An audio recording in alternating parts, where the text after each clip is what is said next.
Hi,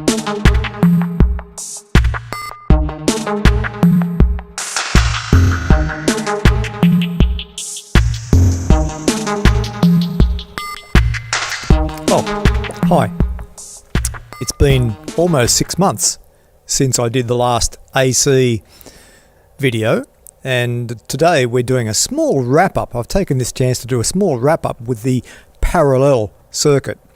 You might recall in part 3 that we used some sensing resistors to measure the currents that we had flowing in the circuit. It's very difficult to use the oscilloscope to look at the phase difference in the currents in a parallel RC circuit, and you won't find very many examples on YouTube of this.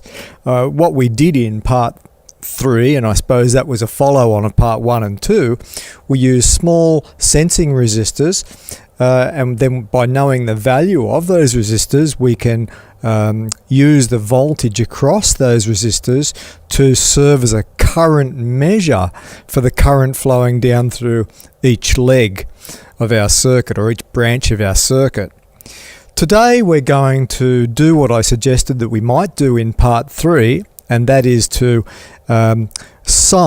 take these resistors away and put the bottom of the capacitor back to the resistor, then use one sensing resistor to measure the total circuit current. And the total circuit current here has to be, of course, the vectorial sum of the current down through the capacitor and the current down through the resistor. So let's go ahead and do that and just see how we go. Okay. I've zoomed in on the circuit now with the camera, and the circuit has the 0.1 microfarad capacitor, 1K resistor. It's being supplied by 900 Hertz of AC signal, and to measure the current, like I said, I've had to put a small resistor, a sensing resistor, in series with the two of these, so they are joined together with this green wire, and the voltage that I measure across that resistor, we can divide by the resistance, we can work out the current. I've got a 10 ohm resistor there today to make it quite easy. So I'll just zoom the camera back out again, and we're going to do two things. We're going to first of all use a digital multimeter, and second we'll use the oscilloscope, and then we'll discuss the reasons why after we see the results that we get. Alright, at the moment I've got the oscilloscope connected across the 10 ohm resistor, and I won't zoom in, you'll just have to trust me. The oscilloscope is measuring 55.1 millivolts RMS, has got the measure function turned on the Rigol DS1052E. Very handy feature to use.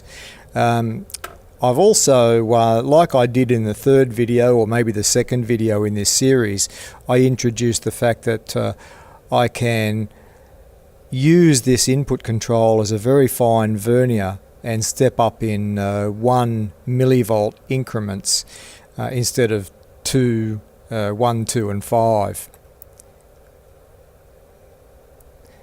So 55.1 millivolts, if we divide that by the 10 ohms, we're going to end up with about 5.5 milliamps of current, and that works out spot on because we had 4.9 milliamps. I don't know if it'll come out if I put that in the camera. I'll just have a look.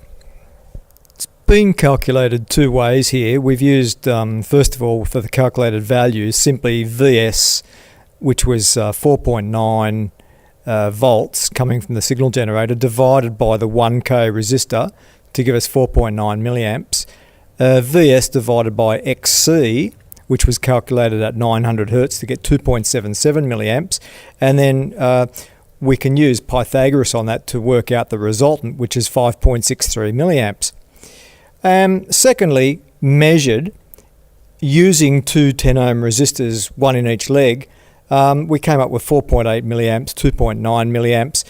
That would be, so close it wouldn't be funny. So we would end up with a resultant of 5.63 milliamps. Using the resistor The last time I wrote the values down, we got 56 millivolts, and you can see the circuit there showing that 10 ohm resistor in series with those two components, the left hand end of the resistor being ground. So now what I'll do, it worked out perfect using the oscilloscope. So what I'll do now, I'll use the digital multimeter and we'll see what the difference is. I can leave the oscilloscope connected. The oscilloscope's got a very high input impedance. It won't make a skerrick of difference. Here's our ground. I'm on the 2 volt AC range on the Digitech multimeter, and we're only reading 49 millivolts. We're off by about 6, maybe 7 millivolts. We're off by there. Reason being, we're not working with 50 hertz. We're working with 900 hertz of input frequency, and the Digitech meter is not going to be calibrated at 900 hertz. We have used this meter at 500 hertz with good success, but I dare say after 500 hertz it starts to die, the accuracy starts to die dramatically. And just for a matter of interest, we did do another experiment using this at around about 500 kilohertz, and it was totally, can I say, deaf. It didn't pick up any AC voltage at all, whereas the oscilloscope works perfectly up to the capacity or the bandwidth of the oscilloscope, which is 50 megahertz, maybe a tad less if that's the 3 dB points. Alright, so that wraps that up then. That was video 4 in that series about the parallel RC circuit and about using sensing resistors to measure current. First of all, we did it in part 3 in both legs. Today we've done it as a final conclusion to this, just with the one source, the one sensing resistor, taking the current from both of the components, and the current that's measured perfectly matches what we did in theory.